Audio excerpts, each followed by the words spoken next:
cabo. Bueno, vamos a continuar con la clase que quedó interrumpida. Muy bien, quedó interrumpida porque se cortó internet, creo que en mi casa. Sí, debe ser mi casa. Bien, habíamos quedado acá que al momento de la toma de decisiones el productor se conjugan o se ponen en combinación dos tipos de variables, un grupo de variables que le decimos variables estructurales, que son las más fijas, las que tardan más en cambiar, para que se produzcan cambios tienen que ser cambios que demandan de mucho tiempo. Otro tipo de variables que son menos constantes, que les decimos las variables intervinientes. Esas variables se ponen en juego, se combinan al momento de la toma de decisiones del productor. El productor toma una decisión que va a definir su estrategia productiva.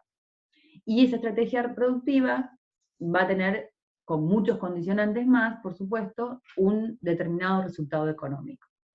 Bien, a la próxima filmina vamos a describir cuáles son esas variables, por ejemplo, las variables estructurales que decíamos que eran las más fijas, las que tardan más en cambiar, que tienen que ver con la disponibilidad de factores productivos, factores de la producción, tema que ustedes ya a esta altura la tienen súper clara, que son la dotación y combinación de estos factores de la producción, tierra o recursos naturales, el capital y el trabajo. Otro tipo de variables es la organización del trabajo, cómo es la participación de la familia, si es mayor o menor. Acá pueden variar los miembros de la familia que trabajan, pero si las características del productor está que siempre existe el aporte de la mano de obra familiar o que nunca existe la mano de obra familiar, es una variable estructural. ¿Y cómo se relaciona con los mercados? ¿Qué tipo de poder de negociación tiene el productor? Si el productor es un tomador de precios, que recibe el precio que lo fija el intermediario, o si tiene un buen poder de negociación, que interviene en el mercado, que tiene, digamos, recursos como para poder fijar un precio. ¿Sí? Estos son un grupo de variables, que son las variables estructurales, que decíamos se van a combinar con otro tipo de variables, que son las variables intervinientes, las que van variando a lo largo del tiempo, y tienen que ver con el régimen de tenencia de la tierra del productor, porque el productor puede alquilar un año, pero puede tener la posibilidad de la compra de la tierra, o puede ocurrir al revés, un productor que es propietario de una pequeña parcela y decide alquilar más tierra. Cómo está compuesta la familia, cómo está la composición de la familia varía, los hijos pueden ser grandes y se pueden ir del campo, pueden tener su propio emprendimiento, entonces el productor queda solo, la productora queda sola, y bueno, y eso hace que tome otro tipo de decisiones. Si tiene ingresos extraprediales, eso es, si trabaja fuera del establecimiento y eso le genera ingresos, va a tener que ver en cómo tome las decisiones el productor. ¿Qué historia ocupacional tiene el productor? Si el productor viene de ser productor toda la vida, de familia de productores, o era un médico que se jubiló y que se compró un campito y se fue a vivir y ahora vive de eso, ¿sí? Va a ser distinto las decisiones que tome. La educación, la información técnica que pueda contar el productor. Y otra característica, qué actitud tiene frente al cambio, a la innovación o a la participación el productor. No todos los productores, hay muchos productores que son ávidos por nuevas cosas y están todo el tiempo pendientes y esperando lo nuevo que sale para incorporarlo, y otros productores que se sienten seguros con lo que hacen históricamente y son como más reticentes a ese cambio. Avanzo para no hacerla también de 45 minutos como la clase anterior, ¿no? ¿Ves que querés compartir algo? Vamos. Bien. Decíamos que esos dos tipos de variables se combinan, el productor toma decisiones, ¿sí? ¿Qué siembro, qué no siembro? ¿Vendo las vacas, no las vendo? ¿Incremento la cantidad de animales en el campo o no? ¿Siembro una pastura? ¿Compro un rollo? ¿Sí? Esa es la decisión que toma el productor y eso hace que tenga una determinada estrategia productiva. La estrategia productiva es como más contundente que la decisión, y tiene que ver con el camino que recorre para alcanzar ese objetivo. O sea, obviamente que se ponen en juego las decisiones, pero es como más importante. La definición es que los productores toman decisiones y construyen distintas estrategias relacionadas con el objetivo que persiguen en su unidad de producción, ¿sí? Es como todo ese conjunto de decisiones que toman los productores. Bien, las decisiones que van a construir la estrategia tienen que ver con el tipo de actividad. Esto es muy general y muy macro. Tiene que ver si son productores hortícolas, productores ganaderos, si son ganaderos, si son de cría, si son de tambo, si son de invernada, cómo está compuesto el capital. Hay productores que deciden no comprar maquinaria, y no es porque quizás no puedan, desde el punto de vista financiero o económico, sino porque prefieren siempre arrendarla. Y otros productores que por más que su campito sea chiquito, prefieren tener un tractor para tener independencia del trabajo, independencia del laboreo del suelo, etc. Otras decisiones en cuanto a la organización del trabajo, esto ya lo hablamos mucho, acá se pone muy en juego si se contrata personal, si se establece algún acuerdo de mediería, porcentajero u otro tipo de acuerdo. El manejo técnico en general, cómo se provee de insumos, si se los provee al contado, o toma crédito, o por ahí a veces hacen algún acuerdo con el proveedor de insumos en cuanto al porcentaje de lo que vende el productor. Cómo se financia la producción, si toma un crédito en el banco, si lo hace, si no, hay productores que te dicen yo nunca piso un banco, tengo una experiencia que me pasó que una vez, qué sé yo, ni loco agarro un crédito, y otros productores que si no tienen crédito no pueden producir. El destino de la producción, esto es autoconsumo, mercado, dónde vendo, cómo vendo, si vendo a consignación, si vendo en forma directa, hay productores que participan ellos mismos de los mercados. Bueno, el destino de la producción era a dónde la destinaba, y después la comercialización, cómo la vende. Bien, ¿algo más de esto ves antes de pasar a la próxima filmina? Seguimos. Entonces, esto tiene que ver con la estrategia productiva, son las decisiones en cuanto a estos ítems que estamos mencionando recién. Repasamos un poco para atrás y ahora vamos a las últimas filminas, que tiene que ver con esto. O sea, ustedes vamos a tener que la estrategia productiva es la combinación de variables estructurales, que ya las definimos y las enumeramos, variables intervinientes que se ponen en juego, se combinan para la toma de decisiones del productor, que va a determinar una estrategia productiva que va a tener diferentes resultados económicos, o socioeconómicos, mejor dicho. Bueno, avanzamos. Perdón por esto, pero no sé de qué otra manera pasa. Bueno, nosotros habíamos visto que en este subsistema analizábamos lo que estaba en el sistema, el productor, la mano de obra, su familia, y cómo se relaciona con el contexto. En el contexto vamos a tener distintos tipos de instituciones, públicas, privadas. Las privadas tienen que ver con la comercialización, tienen que ver con el financiamiento, o sea, los mercados, los bancos, el mercado de insumos, o sea, dónde compra los insumos, semillas, agroquímicos, etcétera, y el mercado de productos, dónde vende su producto. Si es ganadero, será en una feria, o vende al mercado de Liniers, si es hortícola, el mercado concentrador de Buenos Aires, el mercado regional de La Plata, etcétera, ¿sí? Y después tenemos un conjunto de organismos públicos y también privados que se vinculan con el sistema, y que estos tienen que ver principalmente con la asistencia técnica, con la provisión de distintos tipos de tecnologías. Esto es variable, yo lo traté de actualizar, pero va variando todos los años no, sobre todo con los gobiernos, y tiene que ver con los ministerios. Nosotros hasta hace un año teníamos Secretaría de Agricultura, y ahora es otra vez ministerio, o era Secretaría de Agroindustria, no me acuerdo. ¿Cómo se llamaba antes, Veje? Sí, agroindustria, lo mismo Agroindustria. que en Provincia de Buenos Aires.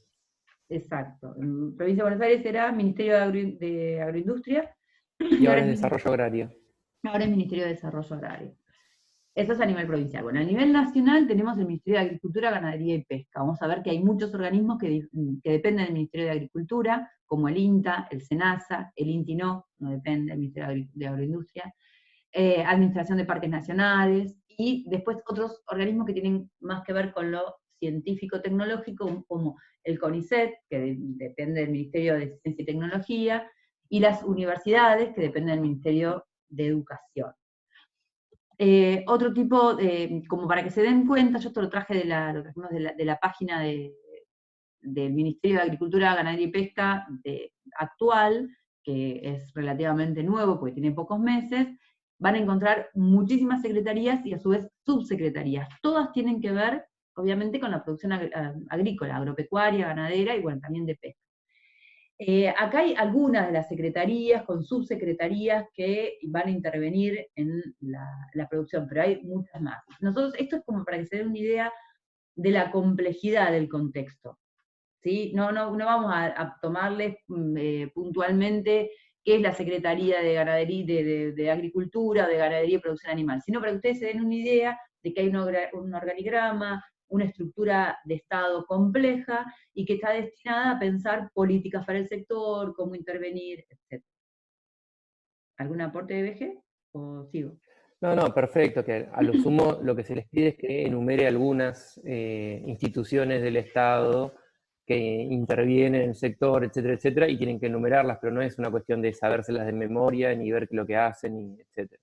Perfecto. Bien.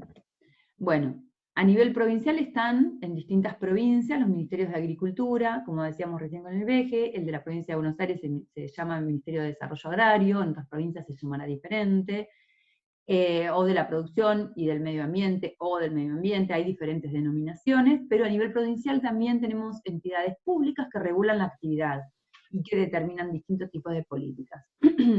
Y comisiones de investigación científica, digamos, a nivel de producción y a nivel también de generación de tecnologías por medio de la investigación científica.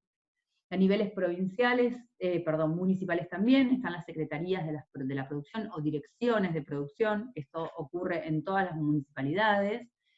Ustedes pueden averiguar, a ver en su pueblo, en su municipio cómo se llama, pero por lo general tienen que ver, o sea, tienen este tipo de denominaciones, secretarías O el Instituto de Desarrollo Local. Institutos de Desarrollo Local, intervienen en el devenir productivo y tienen directa relación con los productores en cada uno de los municipios. Y lo mismo que los consejos deliberantes, que van a ser los que van a legislar a nivel municipal para el sector. Bien, después están los organismos privados. Tenemos distintos tipos de organizaciones de productores u otras entidades de carácter privado. El campo. ¿Y cómo? El campo. El campo. Ya, bueno, está la discusión, que bueno, ustedes son jóvenes, no sé, en el 2008 ya habían nacido, así que mucha excusa no tienen, pero durante muchos años en nuestro país, cuando se hablaba del campo, la referencia principal era la sociedad rural argentina, los grandes productores, el campo del modelo agroexportador, que ya lo vamos a ver en el encuentro de historia, pero que tiene que ver con la producción de granos o producción para la exportación. Y ese es un campo que le decimos el campo concentrado, el campo que tiene mucho poder, digamos, de negociación, mucho poder político, y en algún momento, digamos, de la historia se ha plantado fuertemente ante los distintos gobiernos. Está representado por las principales, digamos, asociaciones de productores principales en cuanto a la magnitud de las explotaciones, no por el número de productores que convoquen, y también a la historia que tienen. Por ejemplo, la Sociedad Rural Argentina se creó en 1856, o sea, tiene muchísimos años si lo comparamos con otras organizaciones de productores. La Federación Agraria Argentina, que nuclea otro tipo de productores, las Confederaciones Rurales Argentinas, son productores diferentes, de diferente magnitud, de diferentes características. La Confederación Intercooperativa Agropecuaria, CONINAGRO, que son productores que están organizados a su vez en cooperativas. Después tenemos algo que todavía existe, que son los consorcios regionales de experimentación agrícola, los CREA, que tienen un fin más que nada de vinculación tecnológica, y cooperativas de diferentes grados. Cooperativas de primer grado es los productores que se emplean en una cooperativa. Asociaciones de cooperativas, o lo que se denomina cooperativas de segundo grado, es cuando las cooperativas se juntan entre sí. Y después tenemos las federaciones, que son como la organización de tercer grado que se denomina, donde las asociaciones de cooperativas se nuclean en un grado mayor. ¿Por qué se organizan los productores? Le pregunto, me lo respondo. Pero bueno, veíamos que los productores eran pequeños, y una de las características de las actividades agropecuarias y forestales es lo que se llama la atomización de la producción. No necesariamente los productores que están sentados en esa mesa de ahí, pero otros productores, que vamos a ver que hay diferentes organizaciones, ahora retomamos, son pequeños y por sí mismos no tienen poder de negociación, no pueden intervenir o decidir el precio, no pueden negociar el precio de los insumos que compran. Entonces la forma que encuentran es la de organizarse, la de nuclearse. Si todos esos que son pequeños y por sí mismos no pueden intervenir en el mercado con fuerza, como para decir, bueno, mi producto vale tanto, yo quiero que me lo paguen tanto, se juntan, quizá puedan lograrlo. Ese es uno de los motivos por los que se realizan los productores. Un aporte, Veje, a todo esto. No, bien, no, más que nada esto también, lo que vos decías, la enumeración que están acá son algunas orientativas, no son todas, hay algunas que van cambiando, van o dividiéndose o uniéndose, o se forman transitoriamente organizaciones de productores más grandes, organizaciones de productores más chicas, federaciones de productores. Bueno, acá en el sector hortícola de La Plata hay muchas organizaciones de productores, esto es, bueno, el listado es más a nivel nacional. Ahí llegamos a la de hortícola. Bueno, ahí te dejo el pie a vos que estás con eso, pero no es algo que es estático, es dinámico. Lo que podemos hacer es sacar una foto y ver en lo del momento, pero si miramos una foto de hace 5 años va a ser distinta a la que dentro de 5 años, porque hay mucha movilidad en la asociación de los productores, por suerte, ¿no? Sí, sí. No, sí, lo que nosotros le queremos plantear es, bueno, primero la importancia de la organización del sector, es sobre todo para los productores de tipo familiar, la agricultura familiar, porque hoy, como veíamos, la característica más importante de los agronegocios por ahí de la Argentina, que es Grobo, los Grobo, tiene un grado de integración en toda la cadena productiva, poder de negociación. Imagínense que si él mismo produce los insumos, realiza la producción primaria y a su vez él mismo es el que vende, o sea, el mismo grupo económico, no necesita mucho poder de negociación porque él va a fijar su propio precio, pero si hay un productor pequeño, es tomador de los precios y quizás esos precios no se relacionen con los costos de producción, y una forma que tiene de defenderse ante eso es la organización. Lo mismo al momento de la definición de políticas.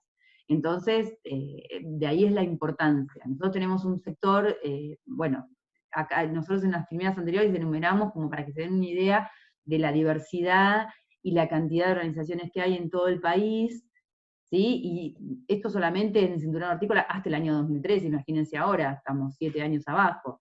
Se siguen formando organizaciones, que son algunas pequeñas, cooperativas de 30, 40 productores, y otras muy, muy grandes, que tienen otros objetivos, pero que también los productores se juntan para defender sus derechos.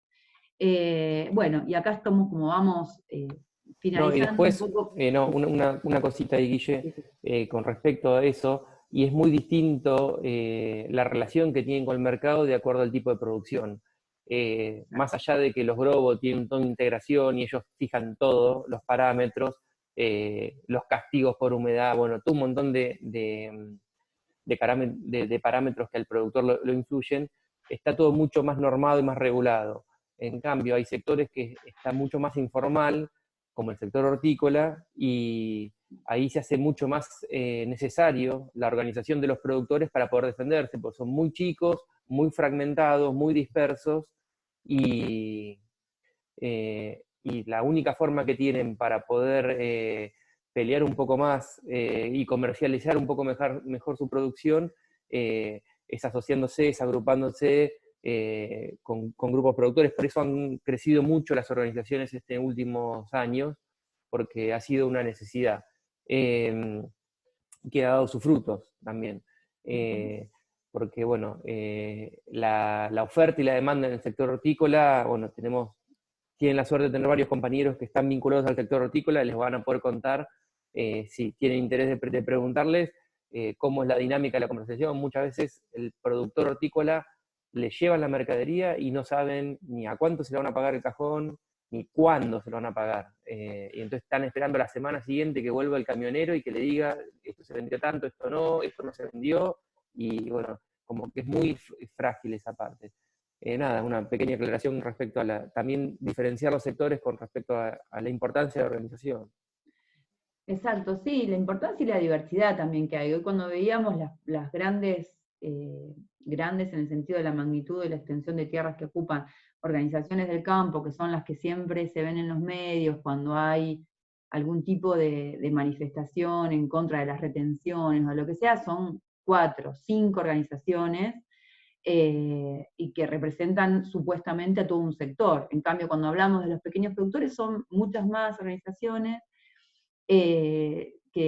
bueno, tienen su forma de organizarse y de coordinar entre ellas para demandar políticas, para demandar mejores condiciones de producción y de vida de los productores. Pero bueno, la idea, lo importante de todo esto y de todo este práctico en general es que ustedes se den una idea de lo heterogéneo que es el sector. Cuando hablamos del campo, estamos hablando de un sector que está compuesto por diferentes sujetos agrarios, hay productores, hay productoras, hay familiares, hay minifundistas, hay empresariales, con distintos objetivos, con distintos poderes de negociación, con distintos tipos de productores que tienen impacto diferente en la canasta básica de alimentos o en los ingresos que tiene un país a través de sus impuestos. Y bueno, y en este medio, en este sector, en este campo diverso es en el que ustedes van a trabajar. Por eso es importante que lo empecemos a conocer con este detalle y con este grado de análisis y todo el análisis que ustedes, por supuesto, van a aportar desde sus experiencias personales. Por mí nada más, los dejamos, que miren los videos, lamentablemente no pudimos hacer uno solo, y lamentablemente no lo pudimos hacer más corto porque somos muy charlatanes, sobre todo yo. Pero bueno, la idea es que lo miren, lo reflexionen y después lo charlamos entre todos. Claro, la idea, bueno, ya para no hacerlo más extenso, traten de mirarlo antes de las 2 de la tarde. Ahora se los vamos a recordar por WhatsApp, no se preocupen. Así lo podemos charlar y despejar dudas y, bueno, extender un poco más el tiempo de diálogo. Así que, bueno, nada más, Guille. Nos vemos en un rato. Nos Saludos. vemos en un rato. Hasta luego, nos vemos.